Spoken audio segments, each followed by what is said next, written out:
ជំរាបសួរបងប្អូនអរគ្នាស្វាគមន៍មកកាន់ការវិភាគតម្លៃហាងឆេងមាសបាទជាប្រចាំថ្ងៃយើងឃើញថាថ្ងៃនេះបាទគឺថ្ងៃច័ន្ទដើមសប្តាហ៍ហេងទាំងអស់គ្នាណាបងប្អូនណាបាទ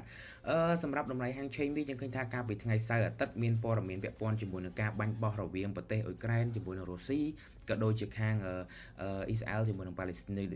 នដូចគ្នាប៉ុន្តែយើងឃើញថាតម្លៃហាងឆេងមាសនៅក្នុងថ្ងៃនេះអត់មានការប្រែប្រួលអីគួរឲ្យកត់សម្គាល់ទេបាទដោយសារតែបញ្ហាពីរហ្នឹងបាទរវាងពីរប្រទេសហ្នឹងគឺ4ប្រទេសហ្នឹងបាទគឺជាបញ្ហាព័ត៌មានសង្គ្រាមរ៉ាំរ៉ៃបានធ្វើតម្លៃហាងឆេងមាសហ្នឹងអត់មានការប្រែប្រួលខ្លាំងប៉ុន្តែបើសិនជាករណីមាន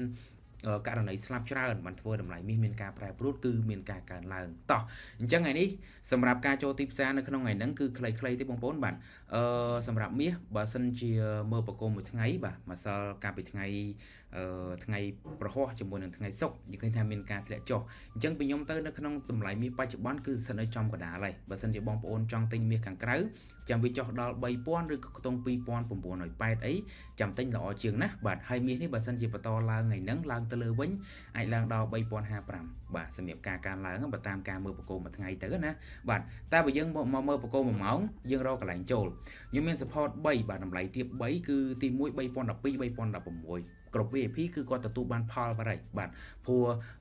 ចុះមុនហ្នឹងណាបាទហើយបើសិនជាបងប្អូនចង់ទិញកន្លែងហ្នឹងយើងទិញបានខ្លីៗយើងមានមួយទៀតគឺ3000និង3004គឺបងប្អូនអរគ្នាអាចទិញឡើងទៅលើបានហើយបាទទិញផលចំណេញបានហើយកន្លែងហ្នឹងហើយនឹងមួយទៀតគឺបើសិនជាមាសចុះដូចខ្ញុំនិយាយប្រាប់អញ្ចឹង2984និង88យើងអាចចាប់ដើមទិញឡើងទៅលើបានហើយមាសបច្ចុប្បន្នគឺចាប់ដើមបង្កើតជាលំហូរចុះហើយចឹងបើសិនជាបងប្អូនចូលទិញអាចទិញខ្លីៗទៅល្អ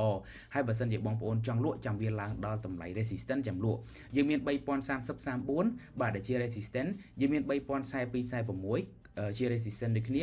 និងតម្លៃខ្ពស់បំផុតគឺ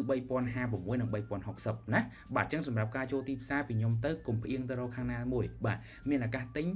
គ្រាន់តែយើងទិញខ្លីៗទេទៅដោយសារតែផ្សារវាជាលំហូរចុះបាទហើយជនយើងលក់ចាំលក់តម្លៃខ្ពស់យប់នេះយើងមានព័ត៌មានសំខាន់ពីរគឺ Flash Manufacturing PMI និង Service PMI ការ live ខ្ញុំនឹងប្រាប់អំពីព័ត៌មានហ្នឹងវាអាចនឹងធ្វើឲ្យប៉ះពាល់ទៅដល់តម្លៃហាងឆេងមាសដូចគ្នានៅក្នុងអំឡុងពេលម៉ោង 8:45 នាទីយប់នេះណាបងប្អូនបាទអញ្ចឹងសម្រាប់ការវិភាគតម្លៃហាងឆេងមាសនៅក្នុងព្រឹកហ្នឹងគឺខ្ញុំមានប៉ុណ្ណឹងបងប្អូនចង់ទិញលក់តម្លៃហាងឆេងមាសលើទីផ្សារអន្តរជាតិអាចតាក់ទងមកខ្ញុំបានតាមរយៈ link ខាងក្រោមណាបាទអញ្ចឹងអរគុណច្រើនបងប្អូនអរគ្នាបាទជំរាបលា